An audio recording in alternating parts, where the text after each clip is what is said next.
หน้ากันเข้ามาไอ้พวกวานอนภายหลังจากความพ่ายแพ้ของเหล่าวานอนเมื่อคราวที่แล้วกองทัพสัตว์แปลกและอาวุธเทพมากมายของยักษ์ก็ถูกนำมาใช้พระพรตพระสัตตรุษและกองทัพของเขาจะรอดพ้นจากสมรภูมิเมืองมาริวันได้หรือไม่สงครามครั้งนี้จะดุเดือดแค่ไหนมารับชมกันต่อได้เลยครับกับตำนานรามเกียรติ์ตอนที่ 29 สมรภูมิมาริวันครับ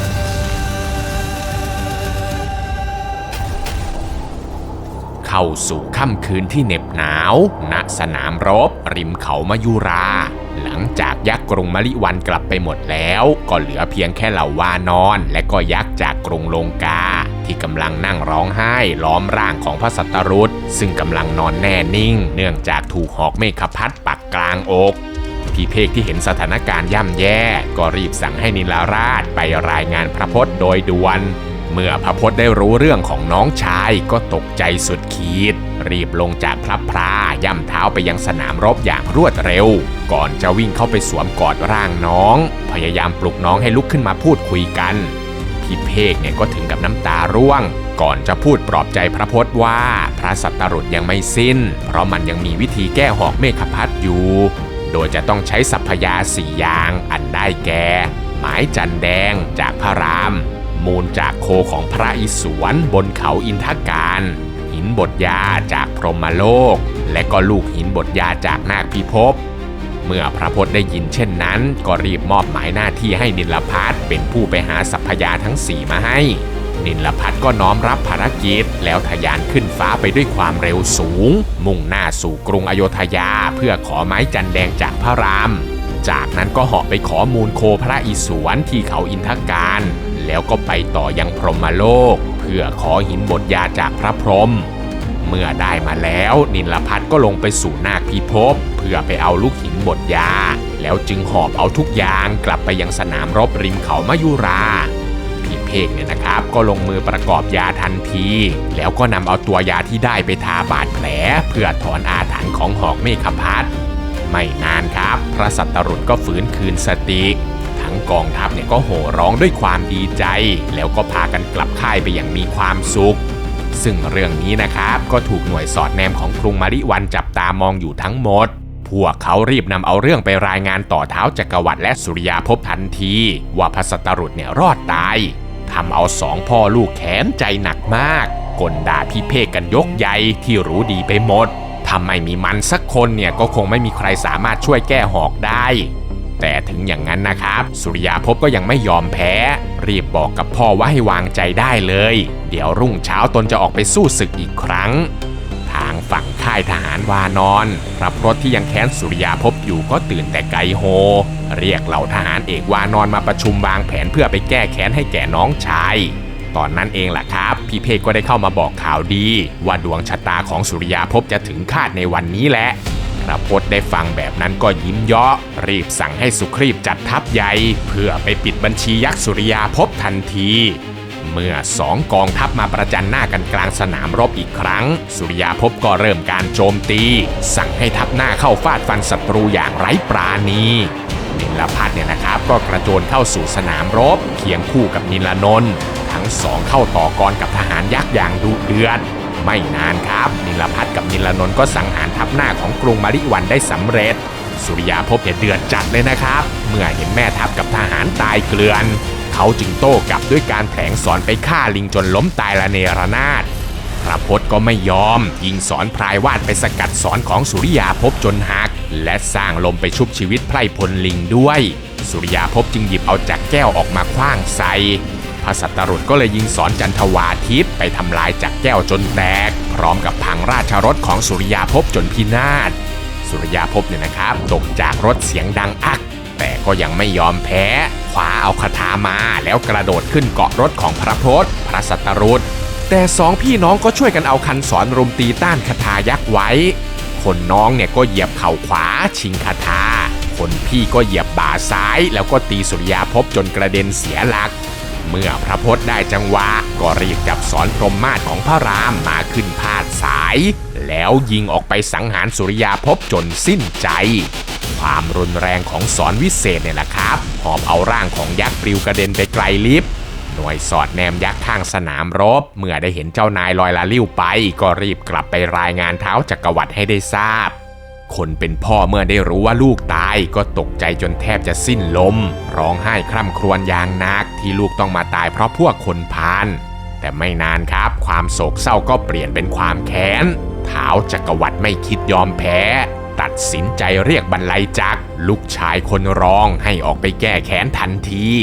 บรรลัยจักรที่แค้นเคืองศัตรูไม่ต่างจากพ่อก็ตอบรับคำสั่งจัดเตรียมกองทัพยักษ์เคลื่อนพลออกสู่สนามรบอย่างรวดเร็วเมื่อพระพจน์ได้ยินเสียงกองทัพยักษ์เคลื่อนมาก็สั่งให้สุครีพจัดไพร่พลมุ่งหน้าสู่สมรภูมิบรรลัยจักรเนี่ยโกรธมากเลยนะครับเมื่อได้เห็นหน้าศัตรูรีบสั่งให้กองหน้าบุกโจมตีทันทีแต่มันก็ไม่ได้เป็นไปอย่างที่คาดครับเพราะกองทัพหน้าทั้งหมดของบรรลัยจักรถูกกองหน้าวานอนตีจนแตกและแม้ว่าจะยังมีแม่ทัพยักษ์บางส่วนที่เก่งกาจพอตัวสามารถตีโต้จนกองทัพลิงหนีกระเจิงไปได้แต่อสุรพัดกับนิลพัทก็พุ่งเข้ามาต่อสู้จับแม่ทัพยักษ์ตีเข่าชกอกจนสามารถสังหารแม่ทัพยักษ์จนตายหมดได้อยู่ดีบรรลัยจักรที่เห็นกองทัพหน้าพังพินาศก็เดือดดาลงัดเอาธนูขึ้นมาแผลงศรออกไปสังหารลิงจนล้มตายพระพจน์จึงแผลงศรทำลายศรของศัตรูและยิงทำลายราชรถกับสารถีของบรรลัยจักรจนเขาตกลงจากรถบรรลัยจักรรีบกระโดดขึ้นราชรถของพระพจน์กับพระสัตรุษหวังจะฆ่าสองพี่น้องให้หายแค้นแต่มนุษย์สองพี่น้องไม่ยอมชักพระขันออกมาฟันบรรลัยจักรจนตกรถไปอีกรอบเปิดโอกาสให้พระพจน์ทำการแผลงศรปักเข้าร่างยักษ์จนพรุนบรรลัยจักรเจ็บปางตายเลยนะครับแต่ก็ยังสามารถร่ายเวทมนต์รักษาบาดแผลให้หายได้ในทันทีตอนนี้นะครับบรรลัยจักรเริ่มหมดแรงแล้วพอมองไปรอบๆทหารยักษ์เมืองมะลิวันก็เหลือเพียงแค่หยิบมือขืนสู้ต่อไปคงตายกันหมดแน่บรรลัยจักรจึงตัดสินใจสั่งถอยทัพกลับเข้าเมืองโดยด่วนพระพจน์เนี่ยก็ยอมปล่อยให้พวกยักษ์หนีไปเพราะมันใกล้จะมืดค่ำแล้วก็เลยสั่งถอยทัพพาพลพรรคยักษ์และวานอนของตนกลับไปพักผ่อนเช่นเดียวกันเมื่อบรรลัยจักรกลับมาที่เมืองมะลิวันก็มาเล่าเรื่องราวให้ท้าวจักรวรรดิได้ฟังว่าเขาเนี่ยยอมรับเลยว่ามนุษย์พวกนี้เก่งกาจมากแต่บรรลัยจักรก็ไม่หวั่นเพราะเขายังมีอาวุธที่เรียกว่าศรเหราอยู่บรรลัยจักรจึงขอลาพ่อสัก3 วันเพื่อไปทำพิธีชุบศรให้มีฤทธิ์ร้ายแรงขึ้นที่เนินเขาจักรวาลท้าวจักรวรรดิก็รับคำลูกพร้อมกับอวยพรให้ลูกทำพิธีให้สำเร็จลุล่วงโดยในระหว่างนี้ท้าวจักรวรรดิก็ได้ส่งให้เสนายักษ์มารกบินให้ยกทัพยักษ์ไปรบขัดตาทัพถ่วงเวลาเอาไว้แน่นอนครับว่าเรื่องนี้ไม่อาจจะรอดพ้นสายตาของพี่เพกได้พี่เพกรีบรายงานต่อพระพจน์ว่าบรรลัยจักรกำลังทำพิธีชุบศรเหราอยู่หากปล่อยให้ทำสำเร็จศรร้ายนั้นจะแข็งแกร่งมากควรจะส่งให้นิลพัทนำกำลังออกไปรบกับกองขัดตาทัพแล้วให้อสุรพัดกับองคตไปทำลายพิธีชุบศรพระพจน์ก็ตอบรับคำแนะนำแล้วบัญชาการให้ทหารเอกทั้งหลายลงมือทำตามแผนได้เลยในสนามรบเนี่ยนะครับนิลพัทนำกองทัพไปรบกับมารกบินเมื่อมาถึงเสนายักษ์ก็เยาะเย้ยพวกลิงอย่างหนักก่อนจะขับม้าสีเมฆแกว่งคาถาไล่ฆ่าพวกลิงจนตายเกลื่อนนิลพัทเนี่ยก็เข้าไปต่อสู้ใช้มือซ้ายหักคอม้ามือขวาก็แย่งคาถาจนมารกระบินตกม้าจากนั้นนิลพัทก็หักคาถาทิ้งแล้วก็ใช้ตรีเพชรตัดหัวมารกระบินไปได้ในที่สุดทางด้านองคตกับอสุรพัดที่ได้รับมอบหมายให้ไปทำลายพิธีชุบศรเหราตอนนี้ทั้งสองก็มาถึงเขาจักรวาลเป็นที่เรียบร้อยเมื่อสองลิงได้เห็นโรงพิธีก็บุกไปไล่ฆ่าทหารยามแล้วกระโจนเข้าไปถีบบรรลัยจักรจนตกจากแท่นพิธีจับเอาเจ้ายักษ์มาตบตีจิกหัวแต่ไม่ฆ่านะครับพวกเขาเพียงแค่เยาะเย้ยท้าทายจนบรรลัยจักรตะบะแตกลุกขึ้นมาต่อสู้กับเจ้าสองลิงแต่อสุรพัดกับองคตนั้นเก่งกาจมากบรรลัยจักรจึงเลือกที่จะทิ้งพิธีศักดิ์สิทธิ์แล้วหนีกลับกรุงมะลิวันไปแต่บรรลัยจักรก็ยังคงฮึกเหิมนะครับในวันต่อมาเขาจึงหยิบเอาศรเหราคาถาและก็จักรกรดขึ้นขี่ราชรถนำกองทัพเคลื่อนพลสู่สนามรบเพื่อเปิดศึกครั้งใหม่ทันทีฝ่ายกองทัพวานอนก็ไม่น้อยหน้าเมื่อได้รับข่าวจากพี่เพกว่าบรรลัยจักรจะยกทัพมาแถมวันนี้ยังเป็นฤกษ์งามยามดีของพวกเขาด้วย พระพจน์จึงไม่หวั่นใจขอเป็นจอมทัพยกกำลังพลไปจัดการด้วยตัวเองเมื่อพูดจบพระพจน์ก็สั่งให้สุครีพจัดทัพวานอนมุ่งหน้าสู่สนามรบทันทีกองหน้าของยักษ์เนี่ยนะครับเข้าปะทะกับกองหน้าของลิงอย่างดุเดือดอสุรพันธ์กับนิลพัทก็บุกเข้าไปทำลายราชรถของบรรลัยจักรจนพังลงได้อย่างรวดเร็วบรรลัยจักรตกลงมาจากรถพร้อมกับความโกรธรีบแผลงสอนไฟออกไปเผาทหารลิงพระสัตรุษจึงแผลงสอนเป็นฝนไปดับไฟและฆ่าทหารยักษ์จนตายเป็นขโยงบรรลัยจักรก็ไม่ยอมนะครับแผลงสอนอนันตไตรภพที่ร้ายกาจไปฆ่าทหารลิงอย่างต่อเนื่องพระพจน์เห็นดังนั้นก็แผลงสอนไปหักล้างเมื่อการโจมตีปกติไร้ผลบรรลัยจักรจึงขว้างจักรกรดขึ้นฟ้าบันดาลความมืดมิดให้คลืบคลานไปทั่วสนามรบจากนั้นก็แผลงสอนเหรากลายเป็นตัวเหราพันเสียนเข้าไปรัดร่างพระสัตรุษลากเขาหายเข้าไปในกลีบเมฆจากนั้นบรรลัยจักรก็ถอดผ้าโพกศีรษะเสกให้เป็นพยนต์รูปปลอมของตนเองหยิบหอกไปไล่ล่าล้างผลาญเหล่าวานอนเพื่อถ่วงเวลาให้ตัวจริงนำเอาตัวพระสัตรุษกลับเข้ากรุงมริวันไปซึ่งระหว่างทางนั้นนะครับบรรลัยจักรก็บังเอิญเจอกับขุนพลราหูอสูรผู้คุมกองตะเวนบนอากาศของกรุงมริวันได้เหาะผ่านมาพอดีเขาจึงสั่งให้ขุนพลราหูเฝ้าพระสัตรุษเอาไว้พร้อมกับกำชับว่าถ้าหากมันหนีไปได้ละก็แกตายแน่เมื่อฝากเสร็จบรรลัยจักรก็ไปเข้าเฝ้าท้าวจักรวรรดิบอกว่าตนเนี่ยรบชนะแล้วตอนนี้จับตัวพระสัตรุษมาได้แล้วและพรุ่งนี้ก็จะรีบไปจับตัวพระพจน์มาประหารพร้อมกันท้าวจักรวรรดิดีใจมากที่ลูกรบชนะหัวเราะลั่นออกมาทั้ง4 ปากอีก8 มือเนี่ยก็ปรบมือจนเสียงดังสนั่นวังซึ่งตอนนี้ที่สนามรบเนี่ยนะครับภาพยนตร์ของบรรลัยจักรก็กำลังกวัดแกว่งหอกไล่เข็นฆ่าพวกวานอนและพวกยักษ์จากกรุงลงกาแม้กองทัพลิงจะพยายามตีสวนแต่ก็ทำอะไรมากไม่ได้พระพจน์เองเนี่ยก็ตื่นตกใจมากเลยนะครับส่งเสียงเรียกถามพี่เพกว่ามันเกิดอะไรขึ้นพี่เพกก็เลยพยายามบอกความจริงว่าพระสัตรุษถูกสอนเหราเอาตัวไปซ่อนไว้อยู่ในกลีบเมฆแล้วซึ่งมียักษ์ควบคุมอยู่ส่วนกลางสนามรบนี้ก็คือหุ่นพยนต์ที่บรรลัยจักรสร้างเอาไว้จะต้องแผลงสอนไปทำลายจักรแก้วกับภาพยนตร์ให้ได้แล้วก็ให้สุครีพกับทหารวานอนไปชิงเอาตัวพระสัตรุษคืนพระพจน์ไม่รอช้าครับยิงสอนพรหมมาศออกไปทำลายความมืดจนสำเร็จก่อนที่สอนนั้นมันจะตกลงมากลายเป็นลูกไฟไปเผาร่างจำแรงของยักษ์จนสลายไปซึ่งในเวลาเดียวกันนี้นะครับสุครีพก็ได้พาหนุมานองคตและก็นิลพัทเหาะขึ้นฟ้าติดตามเจ้ายักษ์ราหูที่จับตัวพระสัตรุษไปซ่อนตัวอยู่ในกลีบเมฆไม่นานครับทั้ง4 คนก็มาเจอกับกองตะเวนอากาศของขุนพลราหูหนุมานก็ไม่รีรอจัดการร่ายเวทมนต์แปลงกายเป็นพญาอินทรียักษ์บินเข้าไปจิกตัวเหราจนขาดกระจุย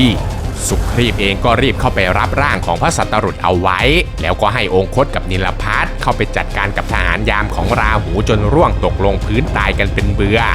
ขุนพลราหูเองก็ไม่ได้นิ่งนอนใจพยายามชิงตัวเฉลยคืนแต่ก็ถูกหนุมานองคตและก็นิลพัทเข้ามารุมทีบจนร่วงตกลงจากฟ้าไปอีกคนทำให้หนุมานนิลพัทสุครีพและก็องคตนำตัวพระสัตรุษกลับคืนสู่อ้อมกอดของพี่ชายได้สำเร็จครับ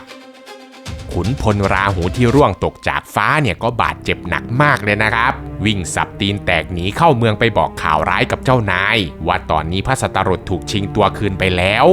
ทำเอาบรรลัยจักรในโกรธมากที่ราหูทำงานพลาดบรรลัยจักรจึงลากตัวราหูไปให้เพชฌฆาตตัดหัวเสียประจานทันที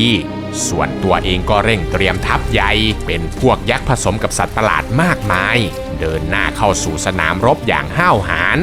ฝั่งพระพจน์พระสัตรุษก็ไม่คิดกลัวสั่งจัดทัพลิงมุ่งหน้าสู่สนามรบพร้อมต่อสู้เช่นกันเมื่อทั้ง2 กองทัพเข้าประจันหน้ากันแล้วพระพจน์และพระสัตรุษก็ไม่รีรอเผด็จศึกด้วยการยิงสอนใส่กองหน้าของกองทัพยักษ์จนสิ้น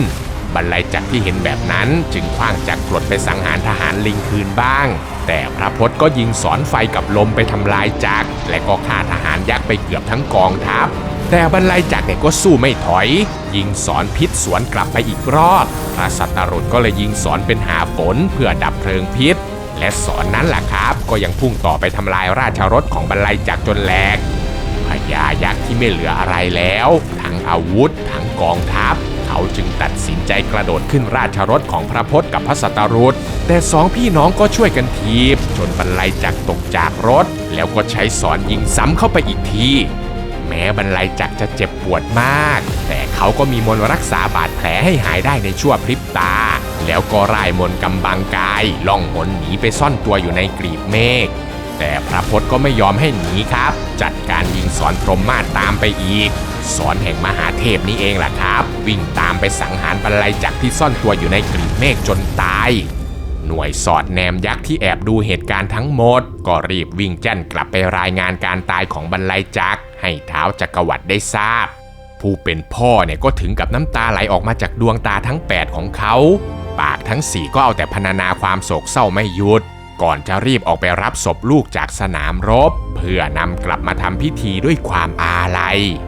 และตอนนี้นะครับท้าวจักรวรรดิก็ยังเหลือลูกชายคนสุดท้ายอยู่อีกคนนั่นก็คือนนยุภักดิ์แต่ตอนนี้นนยุภักดิ์กำลังบำเพ็ญพรตอยู่ที่เขามารัน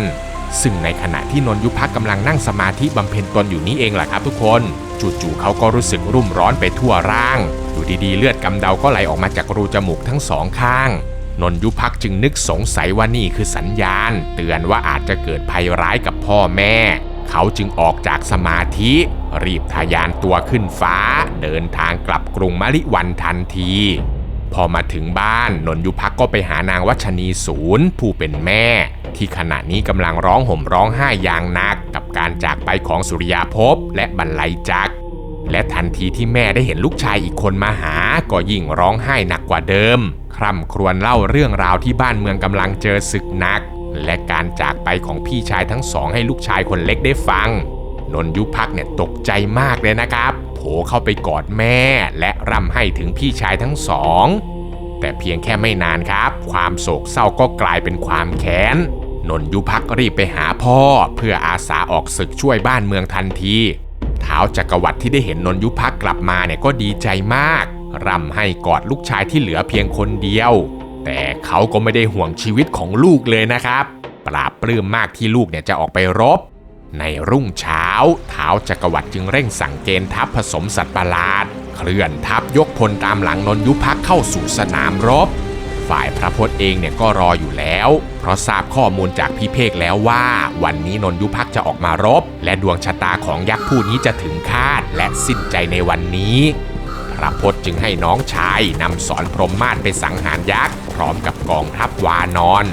เมื่อมาถึงกลางสนามรบพระสัตรุตก็เอ่ยปากท้าทายเยาะเย้ยจนนนยุภักดิ์เนี่ยโกรธกริ้วกระทืบเท้าบอกให้รถศึกบุกฝ่าโจมตีพลพรรคลิงทันทีแม่ทัพยักษ์กับแม่ทัพลิงเนี่ยก็ถาโถมเข้าต่อสู้กันยิงปืนใหญ่พุ่งอาวุธเข้าใส่กันอย่างชุลมุนไม่นานครับพวกยักษ์ก็ถูกเหล่าวานอนหักคอหักแขนขาจนล้มตายลงอย่างรวดเร็วนนยุภักดิ์ที่ได้เห็นทหารยักษ์ตายเกลื่อนก็รีบชักคันศรขึ้นมาพาดสายแผลงศรออกไปใส่กองทัพวานอนจนล้มตายอย่างมากมายพระสัตรุตจึงชักศรพลายวาดออกมาลั่นไปเป็นลมพายุทำลายราชรถของยักษ์และปลุกชีพเหล่าวานอนทั้งหมดให้กลับคืนมา